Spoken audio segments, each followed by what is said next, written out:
Hai teman-teman, selamat datang kembali di video kelompok 1. Sebelumnya ada pantun mengatakan, bunga mawar mulai merekah, kusirami terus sejak awal. Sebelum nanti kita berpisah, izinkan kita saling mengenal. Maka dari itu, kami akan memperkenalkan nama-nama anggota dari kelompok 1 dahulu. Yang pertama, Wira Hadi Sugara. Yang kedua, Fikri Adriansa Pulungan. Yang ketiga, Ferry Saputra. Dan yang terakhir, saya sendiri, Bernardo Aldo Yosua Tambunan.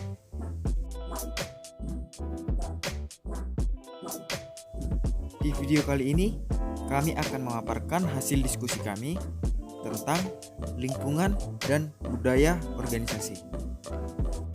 Sebelum masuk ke situ, apakah teman-teman sudah tahu apa itu lingkungan organisasi?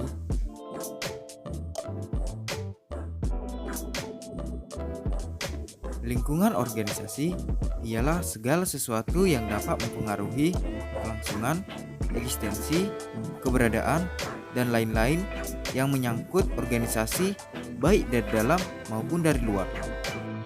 Ada dua macam lingkungan dalam organisasi, yaitu lingkungan internal dan lingkungan eksternal. Adapun beberapa macam yang termasuk ke dalam golongan lingkungan internal. Yang pertama, manajemen, yaitu pengaturan dari organisasi tersebut, contohnya seperti struktur kepengurusan, pembagian tugas, visi misi, dan perencanaan.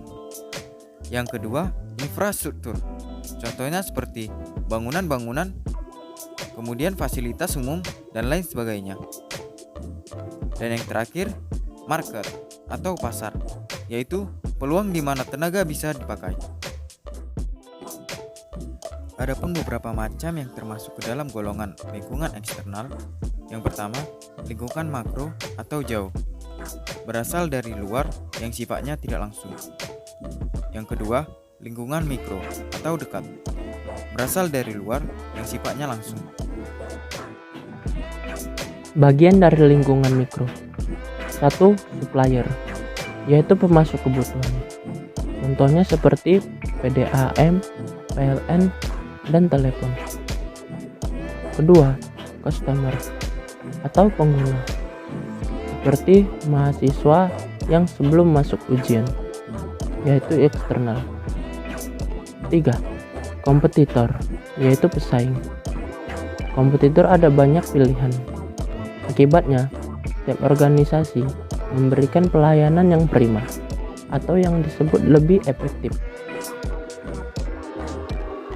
Fungsi dari budaya organisasi. 1. Meningkatkan adanya rasa kepemilikan dan loyalitas dalam perusahaan. Kedua, meningkatkan kekuatan nilai suatu organisasi. Dan ketiga, dijadikan sebagai alat untuk menentukan arah mana yang bisa dilakukan dan arah mana yang tidak bisa dilakukan.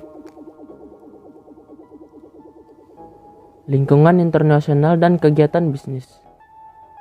Lingkungan internasional dapat menjadi peluang sekalian tantangan atau ancaman bagi kegiatan perusahaan.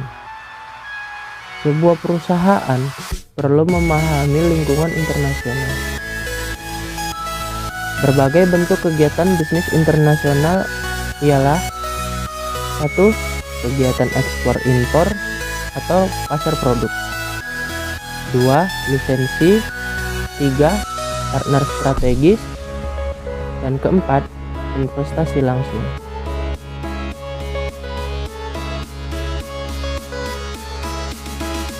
Kesimpulan dari materi kami ini, lingkungan organisasi adalah semua elemen di dalam maupun di luar organisasi yang dapat mempengaruhi sebagian atau keseluruhan suatu organisasi.